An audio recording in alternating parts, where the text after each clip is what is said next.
Magandang umaga, Sir Jeric.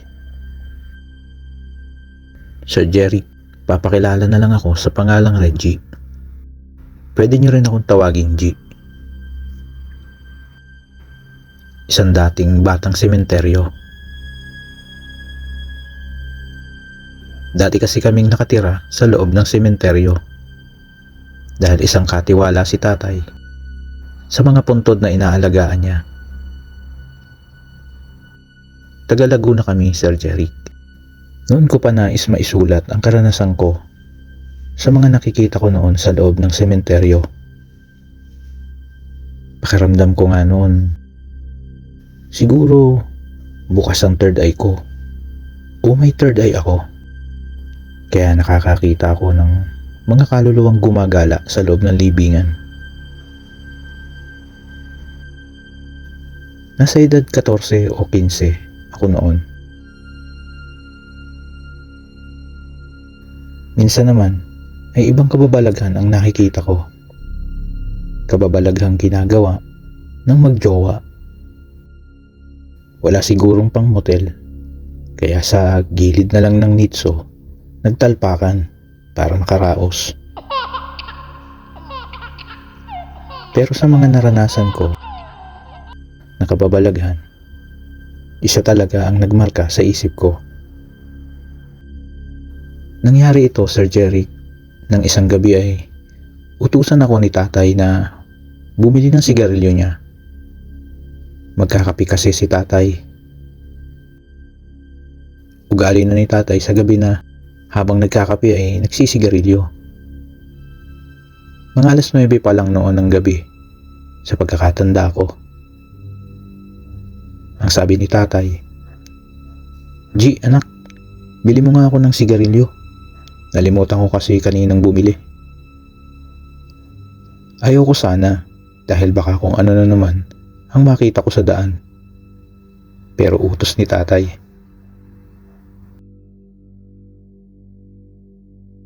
Isa pa, yun lang ang bisyo ni tatay. Ang kape at sigarilyo. Kaya pasalamat talaga ako. Hindi gaya si tatay ng ibang ama. Hindi ko naman nilalahat. Dahil yung ibang ama, naninigarilyo na nga, lasinggero pa. At napapabayaan ang mga anak. Si tatay ay mabait, masipag, at mahal kami ni Bunso. Bali kasi kami na lang tatlo ang magkakasama. Si tatay, ako, at ang bunso kong kapatid na babae. Matagal na kasing pumanaw si nanay. Kinuha ko kay tatay yung pera at lumabas na ako. At naglakad na para bumili. Habang naglalakad ako, hindi ko maiwasang kabahan. Dahil napakatahimik at madilim ang dinaraanan ko. Kaunting kaluskos o ingay na marinig ko, tinatapatan ko agad ng ilaw. Nagpatuloy ako sa paglalakad hanggang sa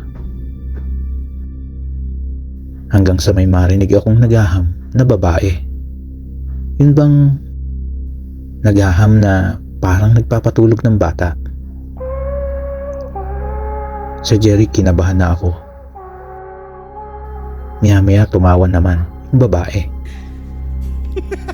Kahit takot ako, hinanap ko kung saan nagmumula yung naghaham na babae.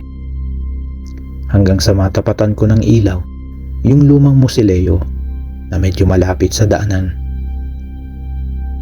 Sa Jeric, doon nagmumula yung boses na naghaham at tumatawang babae. Sa Jeric, tumawid ako sa ilang nitso, tapos dahan-dahan akong lumapit sa musileo. Inilawan ko yung gate para makita yung loob. Pamula kasi sa gate ay makikita na ang loob ng musileo. Pagtapat ko ng ilaw, nakita ko ang isang babae na nakaupo. Puting-puti ang suot nitong mahabang damit na halatang para bang yung pamburol.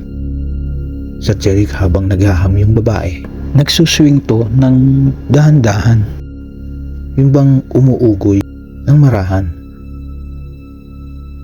Maya-maya huminto ang babae sa paghaham.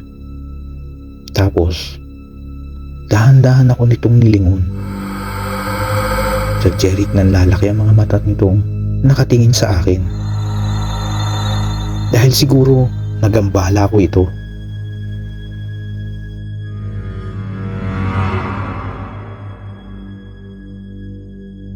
Sa takot ko sa nakikita ko, hindi ako makaalis sa kinatatayuan ko.